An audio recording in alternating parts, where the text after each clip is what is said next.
जिस तरह लोग एक अच्छा बेटा बनना चाहते हैं और जिस तरह लोग एक अच्छा वालिद बनना चाहते हैं, जिस तरह लोग एक अच्छा भाई बनना चाहते हैं, अच्छा उस्ताद बनना चाहते हैं और मजमूई तौर पर लोग एक अच्छा इंसान बनना चाहते हैं, अपने मुल्क का अच्छा शहरी बनना चाहते हैं, इसी तरह हर मुसलमान की ख्वाहिश होती है कि वो एक अच्छा मुसलमान भी बने। अपने तई लोग उसके लिए जद्दोजहद भी करते हैं, कोशिश और काविश भी करते हैं। कुछ लोग ये समझते हैं कि मैं खिदमत खल्क करता रहूं, अल्लाह के बंदों के काम आता रहूं तो मैं एक अच्छा मुसलमान हूँ। कुछ लोगों का ये ख्याल होता है कि अगर मैं सखावत सही तौर पे करता रहूं, अपना हलाल और मेहनत से कमाया हुआ पैसा राह खुदा में खर्च करूं तो ये मेरे बेहतरीन मुसलमान होने की अलामत है। कुछ लोगों की ये राय होती है कि वक्त पर नमाज पढ़ूं, ज़कात टाइम पे दूं, हज फ़र्ज होने पर फ़ौरन कर लूं, अल्लाह ताला उम्रे की सादत बार बार अता करे तो मैं एक अच्छा मुसलमान हूँ। हमने लोगों को ये कहते हुए भी सुना है कि चूँकि मैं किसी को तकलीफ़ नहीं देता, मेरी वजह से कोई परेशान नहीं है, मेरा लबो लहजा मोहतात है, तो मैं एक बेहतरीन मुसलमान हूँ। तो अपने अपने हिसाब से लोग तायुन करते हैं कि मैं एक अच्छा मुसलमान हूँ। क्यों ना ऐसा करें कि अल्लाह के कुरान से पूछें कि बेहतरीन मुसलमान कौन है और सच्चा मुसलमान कौन है, और वो कौन से मोमिन है जिनको अल्लाह फरमाता है कि उलाइका हुमुल मुमिनून हक्का, यही लोग सच्चे मोमिन। कुरान मजीद की सूरह अनफाल अल्लाह ताला ने इरशाद फरमाया, इन्नमल मुमिनून अल्लज़ीना इज़ा ज़ुकिरल्लाहु वजिलत क़ुलूबुहुम व इज़ा तुलियत अलैहिम आयातुहु ज़ादतहुम ईमानन व अला रब्बिहिम यतवक्कलून। फरमाया वही लोग सच्चे मोमिन हैं, वही असल में ईमानदार हैं। अल्लज़ीना इज़ा ज़ुकिरल्लाहु वजिलत क़ुलूबुहुम, जब अल्लाह ताला का जिक्र किया जाए तो उनके दिल डर जाए। पहली उनकी निशानी ये है कि मालिक के जिक्र के वक़्त अल्लाह की अज़मत व जलाल की वजह से उनके दिल कांप उठते हैं, दिल लरज़ जाते हैं। वइज़ा तुलियत अलैहिम आयातुहु ज़ादतहुम ईमाना, और जब उन पर अल्लाह की आयतें पढ़ी जाती हैं तो उनका ईमान तरक्की पाता है और मजबूत हो जाता है। व अला रब्बिहिम यतवक्कलून, और उनकी तीसरी निशानी ये है कि वो सिर्फ अपने रब पर ही भरोसा करते हैं। पक्के और सच्चे मोमिनों की चौथी अलामत ये इरशाद फरमाई कि अल्लज़ीना युकीमूनस्सलात, वो लोग जो नमाज को सही सही अदा करते हैं। व मिम्मा रज़क़नाहुम युनफ़िकून, और जो हमने उन्हें दिया है उसमें से हमारी राह में खर्च करते हैं। फिर दोबारा से समझिएगा, फरमाया मोमिन वो है कि अल्लाह का जिक्र किया जाए तो उनके दिल डरते हैं, अल्लाह की आयात की तिलावत की जाए, कुरान मजीद को पढ़ा जाए तो उनका ईमान तरक्की पाता है, वो अपने रब पर भरोसा करते हैं, नमाज को सही सही अदा करते हैं, जो हमने उन्हें दिया है उसमें से हमारी राह में खर्च करते हैं। 5 अलामतें जिनमें पाई जाएं, रब फरमाता है उलाइका हुमुल मुमिनून हक्का, ये सच्चे मोमिन हैं, ये हकीकी मुसलमान हैं।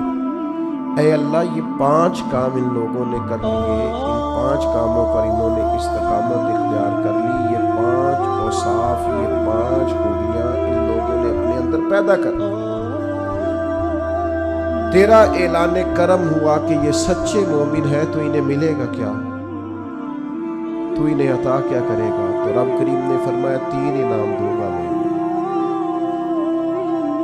ये 5 सिफ्तें अपने अंदर पैदा करें तो 3 इनामात इन्हें दिए जाएंगे। पहला इनाम ये है कि लहुम दराजातुन इंदा रब्बिहिम, इनके दर्जे इनके रब के पास हैं। انہی کے لیے درجے ہیں ان کے رب کے پاس. معنی کیا ہے؟ اللہ دنیا میں بھی عزت عطا فرمائے گا اور آخرت میں بھی عزت عطا فرمائے گا. انہیں درجات ملے. دنیا میں بھی اللہ تبارک و تعالی ان کو وقار، شان، عزت، عظمت، بلندی اور رفعت عطا کرے. اور آخرت میں بھی 5 صفتیں جن میں پائی جائیں انہیں پہلی شان یہ ملے گی کہ اللہ کے حضور ان کے درجات ہوں. اور دوسرا ارشاد فرمایا ومغفرہ، اور اللہ ان کی بخشش بھی فرما دے گا. درجات کی بلندی بھی نصیب ہوگی اور بخشش بھی ملے گی. ورزق کریم، اور انہیں رسوا ہو کے رزق نہیں کمانا پڑے گا، اللہ انہیں عزت والی روزی عطا فرمائے گا. یہ بڑا خوبصورت لفظ ہے اور بڑا معنی خیز ہے اور بڑا سمجھنے والا. آپ اس پر غور فرمائیں کہ ورزق کریم، انہیں عزت والی روزی دی جائے گی. ارشاد فرمایا لہم درجات عند ربہم ومغفرۃ ورزق کریم. اللہ کی بارگاہ میں ان کے درجے بھی بلند ہوں گے، ان کی بخشش بھی کر دی جائے گی اور انہیں عزت والی روزی بھی عطا کی جائے گی. میرے بھائیوں، سچا مومن ہونے کے لیے، اچھا مسلمان ہونے کے لیے، اللہ اور اس کے پیارے حبیب صلی اللہ تعالی علیہ وسلم کی بارگاہ میں درجات پانے کے لیے سب سے پہلا کام یہ ہے کہ بندے کا دل نرم ہونا چاہیے. قرآن مجید نے پہلی علامت یہ بیان فرمائی کہ انما المؤمنون الذین اذا ذکر اللہ وجلت قلوبہم. جب ان کے سامنے اللہ کا ذکر کیا جاتا ہے تو ان کے دل ڈر جاتے ہیں. لیکن جس کا دل ہی بڑا سخت ہو جائے، قساوت قلبی جس شخص کے پاس ہو، کسی پر رحم نہ آئے، کسی شخص کو اچھا نہ سمجھے، اپنے دل میں کسی کے لیے خیر کے جذبات کبھی اسے میسر ہی نہ ہو، کبھی اپنی آخرت کی فکر کو لے کر، کبھی اپنے اعمال کو لے کر، کبھی اللہ کی بارگاہ میں حاضری کو لے کر وہ ڈرا ہی نہ ہو، کبھی اسے احساس ہی پیدا نہ ہوا ہو، کبھی اسے خیال ہی نہ آیا ہو. میرے بھائی، سب سے پہلی علامت یہ ہے کامیابی کے لیے قرآن مجید نے جو بیان فرمائی کہ دل نرم ہونا چاہیے، رقت قلبی میسر ہونی چاہیے، باطن کا صاف ہونا ضروری ہے.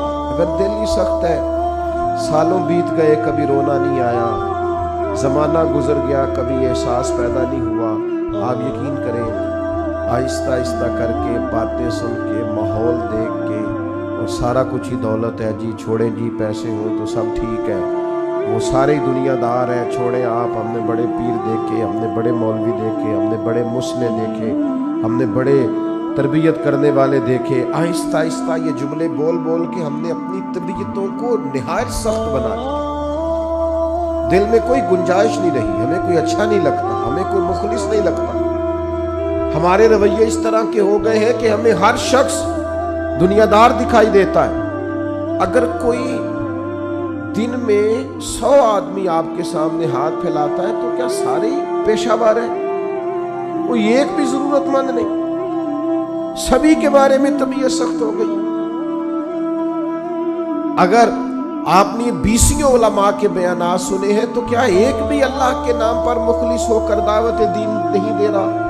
سب کے بارے میں یہ رویہ ہو گیا، سارے غلط ہیں. دل کی سختی دن بدن بڑھتی چلی جا رہی ہے اور یہ باقاعدہ مرض ہے. کچھ بیماریاں باقاعدہ بیماریاں نہیں ہوتی، وہ ویسے تھوڑی بہت بد پرہیزی سے انسان کے وجود میں آتی ہیں کچھ دیر کے لیے، پھر وہ کچھ دیر کے لیے چلی جاتی ہیں. آپ کو ڈائریا ہو گیا، آپ کو ہیضہ ہو گیا، تھوڑی دیر کے لیے زکام ہو گیا، تو یہ کوئی باقاعدہ مرض نہیں ہے، یہ موسم کے اوپر نیچے ہونے سے ہو گیا. لیکن خدا نہ کرے کسی کو کوئی ایسا مرض ہو جائے جو باقاعدہ مرض ہے، جو جاتا نہیں.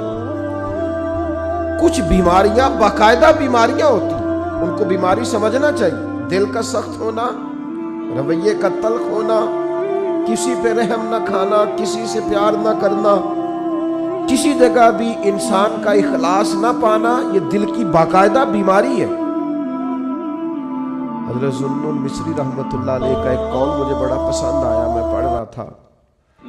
حضرت ذوالنون مصری رحمۃ اللہ علیہ فرماتے ہیں کہ जिस्म की बीमारियों का पता दर्द से चलता है। वजूद में दर्द होता है, तकलीफ होती है तो महसूस होता है कि इंसान बीमार है। और फरमाते हैं अगर दिल में बीमारियां हो ना, उसका पता गुनाहों से चलता है। माज़अल्लाह, जब गुनाह पर गुनाह हो और इंसान को एहसास ना हो तो बाकायदा दिल बीमार हो गया।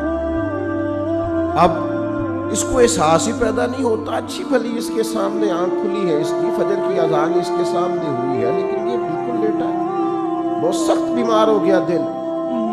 6 लोग इसके सामने से उठ के जोहर की नमाज के लिए गए हैं, लेकिन ये आराम से बैठा है, बीमार है इसका दिल। इसके सामने रो के किसी ने अपनी बिपता सुनाई है कि मजबूर हूँ, तकलीफ में हूँ, तंगदस्त हूँ, लेकिन इसकी भरी हुई तिजोरी है।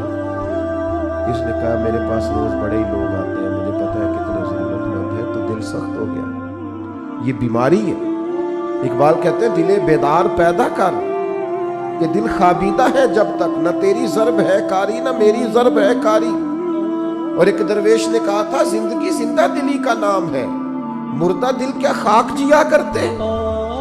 जिनके दिल मुर्दा हो गए वो कैसे जिएंगे, अंदर उनका बिल्कुल मर गया है, बातन मुर्दा है, किसी चीज का कोई असर नहीं, न किसी कलाम का, न किसी नात का, न किसी बाज का, न किसी तकरीर का, न किसी के रोने का, न किसी के तड़पने का, किसी चीज का कोई असर नहीं। तो माना यह है कि बातिन उजड़ गया, अंदर बीमार। और ये कैसे बीमारी होती है सुने, एक तो ज्यादा हंसने से दिल मुर्दा हो जाता है, ज्यादा बातें करने से और बेकार बातें करने से दिल मुर्दा हो जाता है। सूफिया ने लिखा है जिन लोगों के मिजाज में तनकीद होती है उनका दिल मुर्दा हो जाता है। तबीयत ही हर वक्त नक्स तलाश करती है, मुर्दा हो जाता है। और एक बड़ी सख्त बात हमारे बुजुर्गों ने लिखी है, फरमाते हैं जो दीन के नाम को ले, दीन के काम का दावा करे और उससे दुनिया इकट्ठी करे, उनका दिल मुर्दा हो जाता है, बातिन उजड़ जाता है पूरे तो। याद रखिएगा और समझ लीजिएगा कि दिल की सख्ती एक बाकायदा मर्ज है। और सहाबा किराम अलैहिम रिदवान इस मर्ज के इलाज के लिए हुजूर की बारगाह में बाकायदा हाजिरी देते थे। एक शख्स ने अर्ज की या रसूल अल्लाह दिल बड़ा सख्त हो गया, करीम करम फरमाए, मेहरबानी करें। अल्लाह के हबीब अलैहिस्सलाम ने फरमाया तो इस तरह कर, कोई यतीम मिले ना जिसके सर से बाप का साया उठ गया, जिसने गोया अपना बचपन बगैर वालिद के गुजारना शुरू किया हो, उस यतीम के सर पे तू हाथ फेरा कर, अल्लाह ताला तेरे दिल को नरमी अता करेगा। ये पहला नुस्खा हुजूर ने एक शख्स को दिया। आज भी इस नुस्खे पे अमल करें, कभी यतीमों से मिले।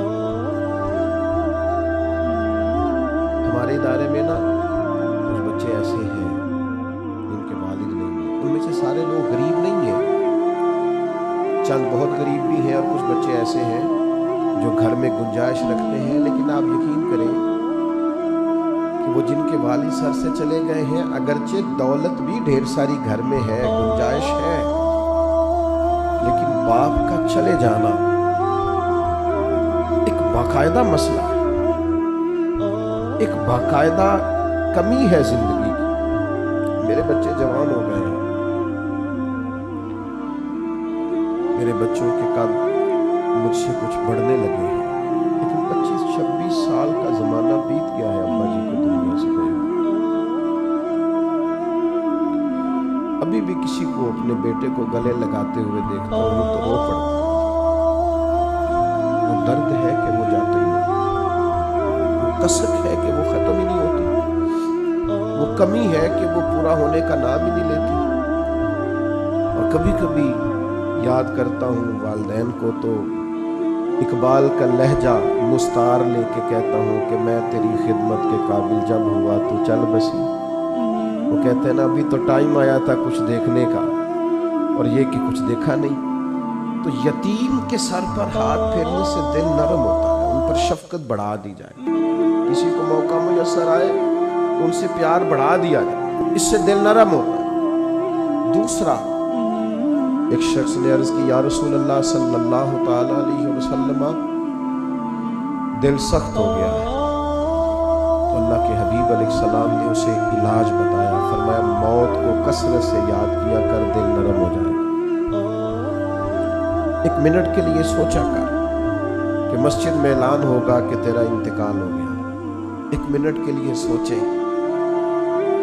کہ وقت آ گیا جانے کا، آ گئے لوگ جمع ہو گئے، تیاری ہو گئی، اور پھر یہ کہ کونوں میں اور نکروں میں کھڑے ہو کے مشورے ہونے لگے کہ جنازے کا ٹائم کیا رکھنا ہے،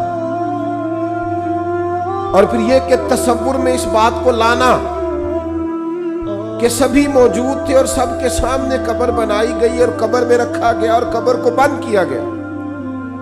یہ وہ تصور ہے جو دل کو نرم کرتا ہے۔ یعنی وہ اورنگزیب عالمگیر نے دنیا سے جاتے ہوئے کہا تھا کہ میرے دونوں ہاتھ کفن سے باہر نکالنا، لوگوں کو پتا چلے اتنا بڑا فرما روا دنیا سے جا رہا ہے اور خالی ہاتھ جا رہا ہے، کچھ لے کر کے ساتھ نہیں جانا، کچھ بھی۔ یہ تصور جب انسان پکا کرتا ہے نا کہ میں نے جانا ہے، دل نرم ہو جاتا ہے۔ لیکن یہاں جانے کا ارادہ کس کا ہے؟ کوئی پروگرام نہیں۔ جن کی عمریں بہت بڑی بھی ہو گئی ہیں وہ بھی بیماریوں کو سندیسے تو نہیں سمجھتے، وہ بھی کہتے ہیں بس وہ فلاں بد پرہیزی سے مسئلہ ہو گیا۔ یہ تو سندیسے ہیں، یہ تو پیغامات ہیں، یہ تو لوٹ جانے کے بہانے۔ جاگنا ہے جاگ لے افلاک کے سائے تلے، پھر حشر تک سوتا رہے گا خاک کے سائے تلے۔ مرنا ہے، چھوڑنی ہے دنیا، جانا ہے، کسی وقت بھی پیغام اجل آئے گا۔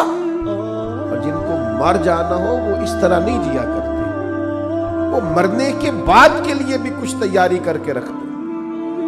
کتنی لمبی زندگی، مثلاً کتنی، آج تو جو 100 سال کا ہو جائے وہ لوگوں کو عجیب لگتا ہے، کہتے ہیں جی ماشاءاللہ 100 سال عمر۔ اچھا جی واقعی یہ تو بھائی بریکنگ نیوز بن جاتی ہے۔ کتنا کچھ جینا۔ موت کا تذکرہ دل نرم کرتا ہے۔ تیسری بات، نبی کریم صلی اللہ تعالی علیہ وسلم سے عرض کیا گیا حضور دل سخت ہو گیا ہے، تو اللہ کے محبوب علیہ السلام نے فرمایا قرآن مجید کی تلاوت کیا کریں، اللہ دل کو نرمی عطا کرتا ہے۔ یہ قرآن مجید نا یہ شفا ہے، وَنُنَزِّلُ مِنَ الْقُرْآنِ مَا هُوَ شِفَاءٌ وَرَحْمَةٌ لِّلْمُؤْمِنِينَ۔ یہ قرآن مجید شفا ہے مومنوں کی، اور ایک مقام پہ فرمایا شفاء لِمَا فِي الصُّدُورِ، یہ دلوں کے لیے شفا۔ آپ جب قرآن مجید پڑھیں گے، تلاوت کریں گے تو دل پاک ہوگا، صاف ہوگا۔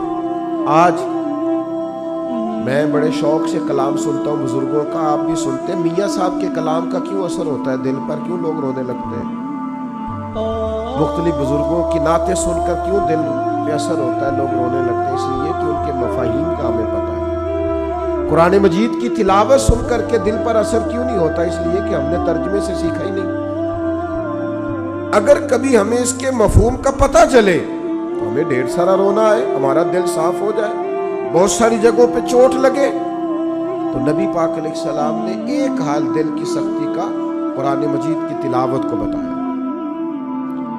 ایک مقام پہ نبی پاک علیہ السلام نے خود ارشاد فرمایا ہر چیز کو زنگ لگ جاتا ہے، جیسے لوہے کو زنگ لگ جاتا ہے، اور میں اسی طرح دلوں کو بھی زنگ لگ جاتا ہے۔ دل بھی زنگ آلود ہو جاتے ہیں، دلوں کو زنگ لگ جاتا ہے۔ اور زنگ، یہ غور کریں، یہ دل کا زنگ نا تھوڑا غور کریں تو پتہ ویسے چل جاتا ہے لگا ہوا ہے آج کل کے لیے۔ کوئی چیز باہر پڑی رہے نا تو وہ اس کو زنگ لگ جاتا ہے، کہتے ہیں یہ بارش میں پڑی رہی، دیکھا نہیں، زنگ آلود۔ یہ دل بھی ایسے ہی پڑا رہے نا، کبھی ذکر نہ کرے، کبھی درود و سلام نہ پڑھے، کبھی تلاوت قرآن مجید نہ کرے، کبھی رات کو اٹھ کے روئے نہ، تو اس کو بھی زنگ لگ جاتا ہے۔ تو حضور نے فرمایا ہر چیز کا زنگ اتارنے کا آلہ ہوتا ہے۔ کیا کہتے ہیں؟ ہمارے لوہے کو زنگ لگ جائے تو کس چیز سے اتارتے ہیں؟ ریگ مارتے ہیں۔ حضور نے فرمایا ہر چیز کا زنگ اتارنے کا آلہ ہوتا ہے، جب دل کو زنگ لگ جائے تو اللہ کا ذکر کرو، دلوں کا زنگ اتر جائے گا۔ اللہ کی یاد کرو، تسبیح پڑھو، اللہ کی حمد کرو، اللہ کی تکبیر بیان کرو۔ یہ جو صوفیاء ذکر کراتے تھے نا، بار بار ضربیں لگتی تھی تو اس سے دل کا زنگ ہی تو اترتا تھا۔ اور ایک بات تمام صوفیاء نے لکھی ہے، وہ کہتے ہیں صحبت صالح سے بھی زنگ اترتا ہے۔ اچھے لوگوں کے پاس بیٹھے تو دلوں کا زنگ اترتا ہے، اور برے لوگوں کے پاس بیٹھے تو دلوں پہ زنگ چڑھتا ہے۔ آپ برے لوگوں کی صحبت میں بیٹھے، معاذ اللہ جو دنیا دار ہیں جو آپ کو کہیں گے چھوڑو یار تو کس چکر میں پڑ گئے، دنیا بڑی میٹھی ہے اور یہی دنیا میں ہی سارے ذائقے ہیں، آپ ایسے لوگوں کی طرف جائیں تو آپ محسوس کریں گے دل زنگ آلود ہو گیا، چنگیاں دے لڑ لگی سا میری چولی چ پھول پئے، پیڑیاں نال میں رل گئی تے میرے اگلے بھی ڈول گئے۔ تو یہ بری صحبت جو ہوتی ہے یہ نقصان دیتی ہے، تو یہ کچھ علاج ہے، یہ کریں، اس سے دل کا زنگ دور ہوگا۔ یہ واہ واہ سے بھی زنگ چڑھتا ہے، میرے جیسے لوگوں کی تعریفیں ہوتی ہیں نا، یہ بہت بڑی مصیبت ہے، اس سے بھی زنگ چڑھتا ہے، اس سے خوشامد، تعریف، مزاج ہم نے دیکھا ہے۔ امام غزالی فرماتے ہیں جب کوئی علم پڑھنے کے لیے بیٹھتا ہے تو تکبر کا بوٹا لگتا ہے، پھر جیسے جیسے وہ علم پڑھتا جاتا ہے وہ پودا جوان ہو کے درخت بنتا جاتا ہے۔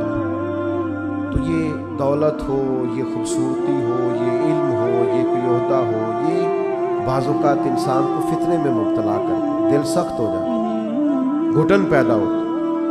دولت، ثروت، اقتدار، یہ چیزیں کساوت قلبی کا سبب بنتی ہیں، اور دل کی نرمی کیسے ہوگی؟ قرآن پڑھا جائے، اللہ کا ذکر کیا جائے، موت کو یاد کیا جائے، یتیم کے سر پہ ہاتھ پھیرا جائے، اچھوں کی سنگت اختیار کی جائے، تو دل کا زنگ اتر جاتا ہے۔ دوسرے نمبر پر ارشاد فرمایا کہ جب قرآن مجید کی آیتیں پڑھی جائیں تو ایمان ترقی پاتا ہے۔ قرآن مجید کو سیکھنا شروع کریں، قرآن مجید کو پڑھنا شروع کریں، قرآن مجید کے ساتھ اپنے تعلق کو مضبوط کریں۔ ہم جس ملک میں رہتے ہیں نا، یہاں ہر چیز کو مشکوک بنا دینا کچھ لوگوں کا مزاج بن گیا۔ کوئی اعلیٰ سے اعلیٰ شخص آپ اٹھا کے لے آئے، 5-10 لوگ اس کے بارے میں بھی کوئی نہ کوئی مخالفانہ بات کرتے آپ کو نظر آئیں گے۔ یاد رکھیے گا کہ بہترین بدلہ یہ ہوتا ہے کہ کسی شخص سے بدلہ لینا ہو، انتقام لینا ہو، کہ اس کی پیاری چیزوں کو مشکوک بنا دیں۔ کبھی لوگ نفل نمازوں کو مشکوک بناتے ہیں معاذ اللہ، کبھی درود و سلام کے مختلف انداز کو مشکوک بناتے ہیں، کبھی لوگ کسی چیز پر تنقید کرنا شروع کر دیتے ہیں، کبھی کسی چیز پر تنقید کرنا شروع کر دیتے ہیں۔ اب میں کچھ سالوں سے دیکھ رہا ہوں ہمارے ملک میں تراویح کے مسئلے میں لوگ لوگوں کو بڑا پریشان کرتے ہیں، چھوڑے جی کوئی یہ ضرورت نہیں ہے، کوئی باقاعدہ نماز ہی نہیں ہے، کوئی فرض واجب نہیں ہے۔ کس نے کہا ہے فرض واجب نہیں؟ لیکن کیا نبی کریم علیہ السلام سے پڑھنا اس کا ثابت نہیں؟ کیا جناب عمر فاروق رضی اللہ تعالیٰ عنہ نے باقاعدہ اس کی جماعت نہیں کروائی؟ کیا جناب عمر کا سارا زمانہ اس کی جماعت نہیں ہوتی رہی؟ اس کے بعد یہ ہمیشہ سے امت کا معمول نہیں رہا؟ خدا کے بندو، سال کے بعد ایک موقع آتا ہے کہ جس میں قرآن مجید سنانے والے سنا لیتے ہیں، سننے والے سن لیتے ہیں۔ ایک خوبصورت طریقہ، آپ یقین کریں یہاں ہمارے ادارے میں سینکڑوں حفاظ ہیں، اور میں ایک بچے سے 3 دفعہ پوچھتا ہوں بیٹا اس دفعہ کہاں قرآن مجید سنانا، یاد ہے نا، سنا رہے ہو نا؟ یہ پوچھنے پچھانے میں اتنا لطف ہے۔ اور پھر یہ کہ رات کو جب وہ سارا دن قرآن یاد کرتے ہیں، اور جب وہ رات کو قرآن پڑھتے ہیں، اور جب وہ قرآن مجید سناتے ہیں، اور جب سننے والے قرآن مجید سنتے ہیں، میں نہیں آپ کو بتا سکتا وہ ذوق کہ بوڑھے بزرگ بھی جب کہتے ہیں کہ میں افطاری کے لیے نہیں آ سکتا اس لیے کہ میں نے اپنی مسجد میں قرآن مجید سننا شروع کیا ہوا ہے، میرا 23واں پارہ ہو گیا، اگر میں آپ کے پاس آؤں گا تو میرے وہ پارے جو ہیں وہ سارے آگے پیچھے ہو جائیں گے۔ تمہیں سمجھ نہیں آتی کہ جب اس ذوق سے قرآن پڑھایا اور سنایا جائے تو عرش کا مالک راضی کتنا ہوتا ہے؟ اور تم یہ کہ تراویح کو مشکوک بناتے ہو، کوئی کام ہاتھ سے جانے ہی نہیں دیتے دین کو مشکوک بنانے والا۔ خدا کے بندے سن، میرے نبی پاک کا فرمان ہے، حضور نے فرمایا جس نے ایمان اور احتساب کی نیت کے ساتھ رمضان المبارک میں قیام کیا، یعنی نفلی عبادت کی، غفر لہ ما تقدم من ذنبک، اللہ اس کے پچھلے سارے گناہوں کو معاف فرما دے گا۔ آپ اس کو سمجھتے نہیں؟ پھر حضور نے فرمایا قرآن اور رمضان، قرآن اور رمضان یہ دونوں بندے کی سفارش کریں گے اللہ کی بارگاہ میں۔ قرآن مجید کہے گا مالک میں نے رات اسے بیدار رکھا تھا، یہ قیام کرتا تھا، پڑھتا تھا، اور روزہ کہے گا مالک میں نے اسے دن میں کھانے پینے سے روکا رکھا تھا۔ یہ دونوں مل کے شفاعت کریں گے اور اللہ تعالیٰ یہ عمل کرنے والے کی بخشش فرما دے گا۔ تو قرآن مجید فرماتا ہے کہ اگر تم قرآن مجید کی تلاوت کرو گے تو اس سے تمہارے ایمان میں ترقی ہوگی۔ آپ قرآن مجید پڑھتے جائیں، ایمان مضبوط ہوتا جائے گا اور انشاءاللہ تعالیٰ گناہ خود بخود دور ہوتے جائیں گے۔ اچھا یہ ایمان بھی مضبوط ہوتا ہے، ایمان بڑی شے ہے، ایمان سب سے بڑی شے ہے۔ ایمان مضبوط ہو نا، لو سنو حدیث اور یہ یاد رکھنا اور یہ ایک دو کو سنا دینا سویرے۔ نبی کریم نے حضرت حارثہ سے پوچھا تھا کیف اصبحت یا حارثہ، حارثہ آج صبح کیسی کی ہے؟ عرض کی حضور اس حال میں کی ہے کہ میں پکا مومن ہوں۔ تو نبی کریم نے فرمایا تیرے ایمان کی دلیل؟ عرض کی حضور میرے ایمان کی دلیل یہ ہے کہ میں زمین پہ کھڑے ہو کے آسمان کی طرف دیکھوں تو اللہ کے عرش کو بھی دیکھ لیتا ہوں۔ فرمایا میں بتا سکتا ہوں جنتی جنت میں داخل ہو رہے ہیں اور جہنمی جہنم میں جا رہے ہیں، کہو تو راز حیات کہہ دوں؟ کوئی نہیں سمجھ آئی تو اللہ کرے نہ آئے تو انو سمجھ۔ وہ کہنے لگے کہو تو راز حیات کہہ دوں، حقیقت کائنات کہہ دوں، وہ بات کہہ دوں جو پتھروں کے دلوں کو بھی پاش پاش کر دے۔ لیکن وہاں سے زبان حال سے ارد گرد سے یہ آواز آ رہی تھی نہیں نہیں رہنے دے، یہی بہتر ہے کہ پردوں میں وہ پردہ پوش رہے، وہ اگر پردے اٹھا دے تو کسے ہوش رہے۔ فرمایا میں مومن ہوں تو ایمان کی علامت یہ ہے کہ زمین پہ کھڑے ہو کے دیکھوں تو اللہ کا عرش بھی دکھائی دیتا۔ یہ حضور کے سامنے بیان کیا صحابی۔ آپ کیا سمجھتے ہیں ایمان معمولی چیز کا نام ہے؟ تو میرے عزیز ایمان کی مضبوطی حاصل ہوتی ہے قرآن مجید پڑھنے سے۔ پھر ارشاد فرمایا وَعَلَىٰ رَبِّهِمْ يَتَوَكَّلُونَ، وہ اپنے رب پر بھروسہ کرتے۔ دنیا داروں پر بھروسہ کرنا چھوڑ دیں، مالداروں پر بھروسہ کرنا چھوڑ دیں، امیر رشتہ داروں پر بھروسہ کرنا چھوڑ دیں۔ وہ جن دوستوں نے آپ سے کہا نا کوئی کام ہو جاتے دسیا جی، کوئی حکم ہو جاتے، ان پہ بھروسہ کرنا چھوڑ دیں۔ تسی پھر دسیا جی تو پھر تمہیں دسن گے، کوئی کام ہو جاتے، کوئی حکم ہو جاتے، پھر تسا حکم دسنا ہے تو انہیں کہنا تو کل دسنا سی سویرے ہی منڈا ٹوریا میں۔ تو میرے عزیز بھروسہ اللہ پہ، بھروسہ اللہ پہ، اپنا اعتماد پکا کر لیں۔ ایک روایت میں نے جمعے میں سنائی تھی، میرا دل کرتا ہے آج پھر سناؤں۔ فرمایا دو لوگوں کو نا قیامت والے دن حکم ہوگا کہ دونوں ان کے اعمال معاذ اللہ ایسے تھے کہ ان کے لیے حکم ہے دونوں دوزخ میں چلے جائیں۔ ایک نے دوڑ لگا دی، بھاگتا ہوا جا رہا ہے جہنم کی طرف، دوسرا 2 قدم اٹھاتا ہے پھر پلٹ کے پیچھے دیکھتا ہے، پھر 2 قدم اٹھاتا ہے پھر پلٹ کے پیچھے دیکھتا ہے، دونوں کو واپس بلا لیا، دوزخ کا دروازہ آ گیا، بلا لیا۔ دلوں کے حال جاننے والا رب پوچھتا ہے بھئی تو بڑا بھاگ کے دوزخ کی طرف گیا، پتہ اللہ کو ہے سارا، پوچھتا ہے تو بڑا بھاگ کے گیا، تو وہ بڑا رنگ مزاج اور بڑا انوکھا آدمی تھا، کہنے لگا مالک تیری زندگی میں مانی نہیں، تو آج تو نے حکم دیا دوزخ میں جاؤ، تو میں نے کہا چلو ایک ہی مان لو، رب کی طرح دوڑ کے جاتا ہوں، چلو مانو، حکم تو رب کا ہے نا، چلو جو بھی ہے اللہ نے حکم دیا ہے نا، تو جس بات کا بھی دے دوڑ گیا۔ تو کریم نے دوسرے سے کہا تو بڑے دھیمے دھیمے قدم اٹھاتا ہے، پلٹ کے دیکھتا ہے، پلٹ کے دیکھتا ہے، تو وہ رو پڑا، کہنے لگا مالک میرا تیری رحمت پہ بھروسہ بڑا مضبوط تھا، مجھے پتا تھا بے شک فیصلہ ہو گیا ہے، پر تو نے معاف کاری دینا، تو نے کرم کاری دینا ہے۔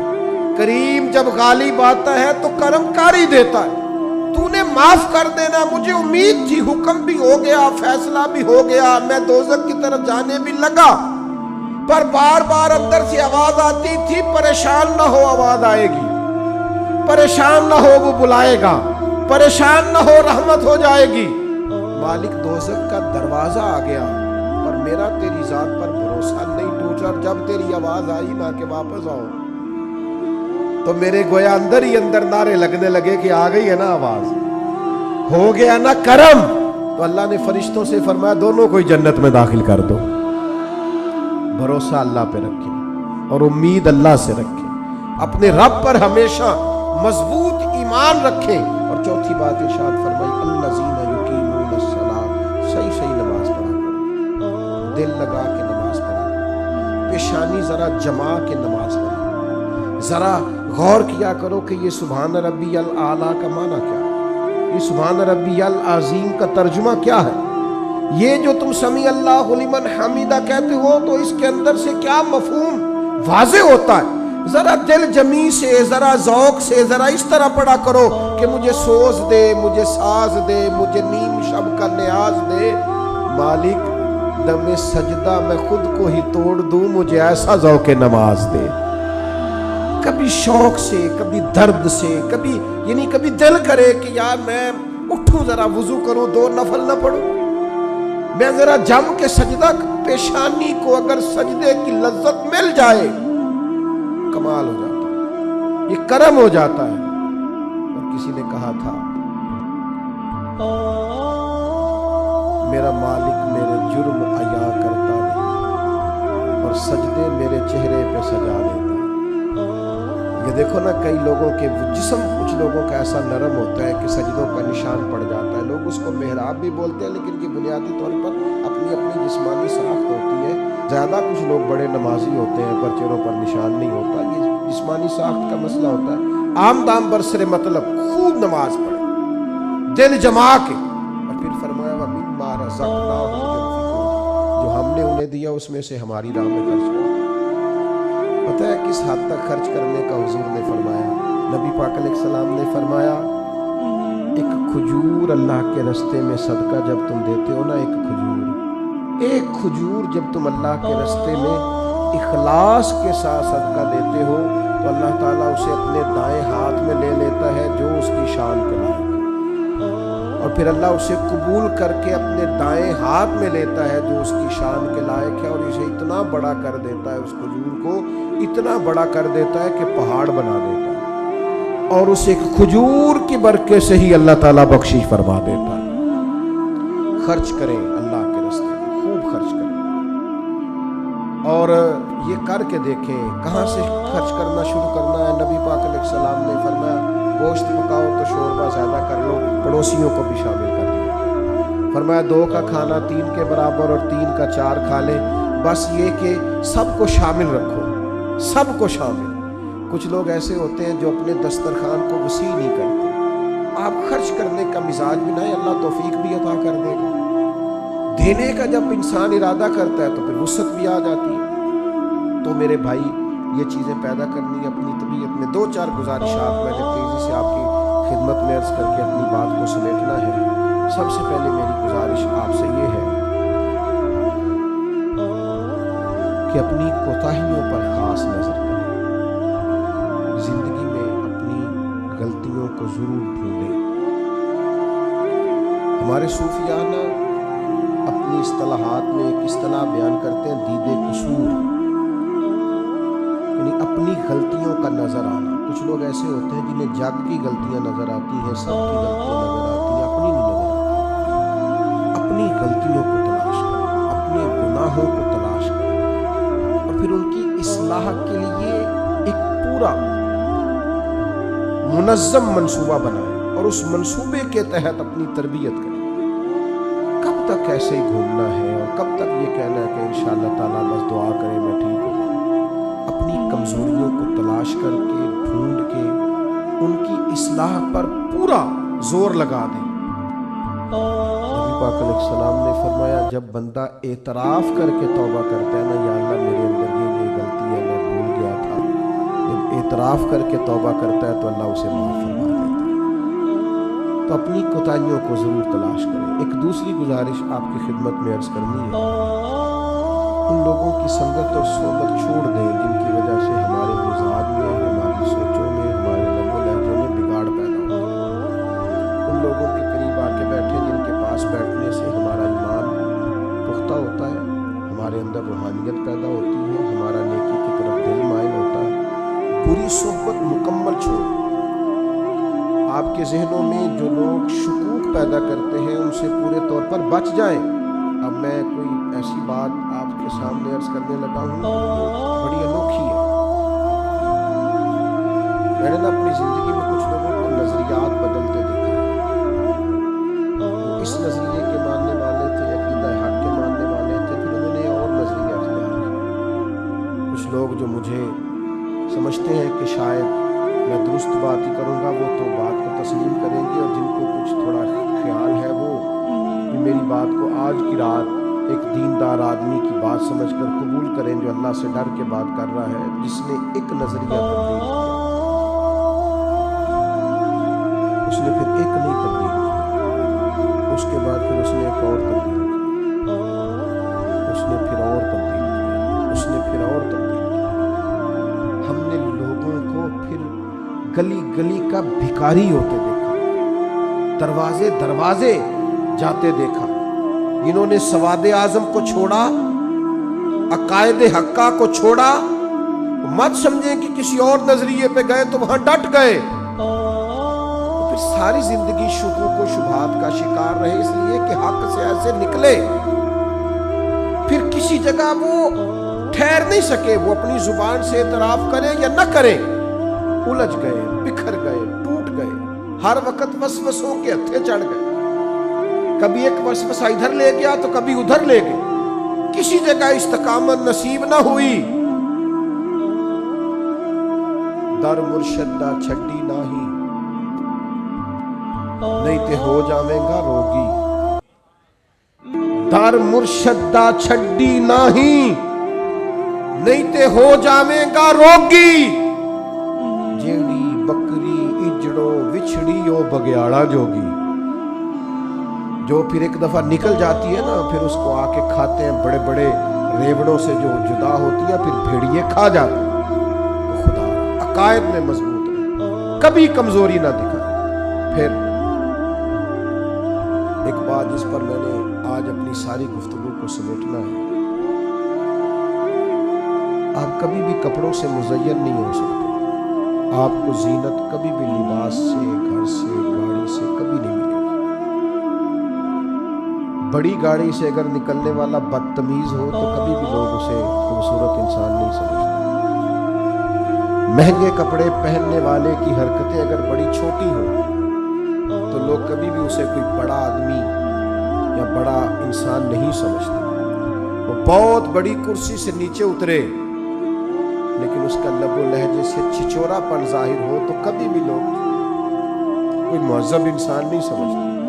हमने समझ लिया है कि कपड़ों से, और ये कि गाड़ी से, और ये कि घर से, और ये कि मेरे हाथ में पकड़े हुए मोबाइल से, और ये कि मैं टेलीफोन पे जो बातें करूं और मैं 10-20 लोगों को बताऊं कि जी अल्लाह का शुक्र है जी, बड़े पैसे हैं जी, फलां भी खरीद लिया, अब ये भी खरीदना है, अब उधर भी जाना है, इससे कभी आपका वकार नहीं बढ़ेगा।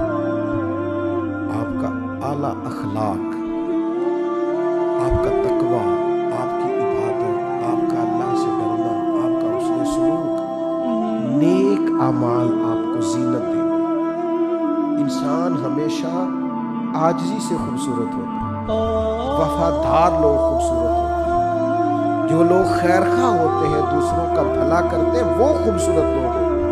खूबसूरत बनिए। नौजवानों सुनो, बताया होगा तुम्हें लोगों ने कि पैसा ही सारा कुछ है, पैसा बड़ा कुछ है पर सब कुछ नहीं है। बताया होगा किसी ने कि ताल्लुकात ही बड़ा कुछ होते हैं, ताल्लुकात भी कुछ होते हैं पर सब कुछ नहीं होते। कहा होगा किसी ने कि ओहदा बड़ा कुछ होता है, ओहदा कुछ होता होगा पर सब कुछ। सबसे ज्यादा इंसान खूबसूरत अच्छे अमाल से लगता है, खूबसूरतियों से लगता है। उसके लहजे की सच्चाई, उसके अंदाज का धीमापन, उसके बात करने का ठहराव, उसका मिलने जुलने का खूबसूरत अंदाज, उसका बात मानने का तरीका, ये बड़ा खूबसूरत होता है। आपको पता है जो बच्चा ज्यादा बात सबकी मानता है वो बच्चा सबको प्यारा लगने लगता है। माँ बाप का भी फर्मा बरदार होता है, असातिज़ा का फर्मा बरदार होता है, गली मोहल्ले में भी कोई उसे काम बता देता है। ये खूबसूरत बच्चा अपनी फर्मा बरदारी की वजह से खूबसूरत हुआ। अमाले हसना से अपने आप को जीनत दी, अपनी कोताहियाँ एक एक करके छोड़नी शुरू करें, अपनी गलतियाँ एक एक करके अपने वजूद से निकालनी शुरू करें। नौजवानों से कहूँगा, बेपनाह मुशक्कत करें आगे बढ़ने के लिए, जद्दोजहद का रास्ता इख्तियार करें, चोर दरवाज़ा कभी इख्तियार न करें। आपकी खिदमत में बड़े दर्द से ये अपील करूँगा, फ़कत अपने लिए जीना न शुरू करें। मुसलमान शजरे सायादार की तरह होता है, उसके साए में बड़े सारे लोग अपने आप को ठंडक में और छाँव में महसूस करते हैं। जब भी मनसूबाबंदी करें, उसमें बहुत सारे लोगों को शामिल करें, बहुत सारों के लिए इरादे करें, अच्छी नीयतें और अच्छे प्रोग्राम्स के साथ आगे बढ़ें। आप महसूस करेंगे कि आपका कद भी बड़ा हो रहा है और आपका सीना भी चौड़ा हो रहा है। और फिर एक आखिरी गुजारिश, जिस पर मैंने अपनी बात को ख़त्म कर देना है, अल्लाह की मारिफत हासिल करें। अल्लाह की मारिफत क्या है? आपको महसूस हो जाना चाहिए कि किन कामों से मेरा रब राज़ी होता है, किन कामों से नाराज़ होता है। हज़रत राबिया बसरिया रहमतुल्लाह अलैहा जिस दिन बीमार नहीं ना होती थी, अल्लाह के हुजूर अर्ज़ करती थी, मालिक तो कहीं नाराज़ तो नहीं हो गया? तो मुझे बीमार करता है तो मैं ज़्यादा तड़प के तेरा नाम लेती हूँ, मुझे किसी मुश्किल में डालता है तो मैं समझती हूँ कि रब करीम मुझसे राज़ी है। भाइयों, मारिफत हासिल करें। उसका सबसे ज़बरदस्त तरीका ये है कि घंटों दुआ मांगे, घंटों। देखो मैंने क्या बोल दिया, लंबी लंबी दुआएं, खूब दुआएं, वसी दुआएं। हुज़ूर अलैहिस्सलाम ने फरमाया, नमक भी मांगो तो रब से मांगो। यानी यहाँ से शुरू करो कि मालिक मुझे ये चाहिए, मालिक मुझे ये चाहिए, मालिक। आप कहना तो शुरू करें, मांगना तो शुरू करें। हुज़ूर फरमाते हैं, वो मांगने से राज़ी बड़ा होता है, जो ना मांगे उससे नाराज़ हो जाता है। दुआ तो इबादत, सारी बातें अपने अल्लाह से कह दें, सब छोटी छोटी छोटी छोटी चीज़ें हुज़ूर का वसीला पाक पेश करके मालिक से अर्ज़ करनी शुरू करें। कुछ दरखास्तें दे दें अल्लाह के हुज़ूर, आप यकीन करें वो ऐसे कबूल होगी कि उनके नज़ारे नज़र आएंगे, इर्द गिर्द आपको महसूस होगा। तो मेरी ये आपसे अपील है कि खूब दुआएं और खूब आप ज़ेन साजी इस हवाले से अपनी करें कि हमने अल्लाह के हुज़ूर हाज़िरी देनी है।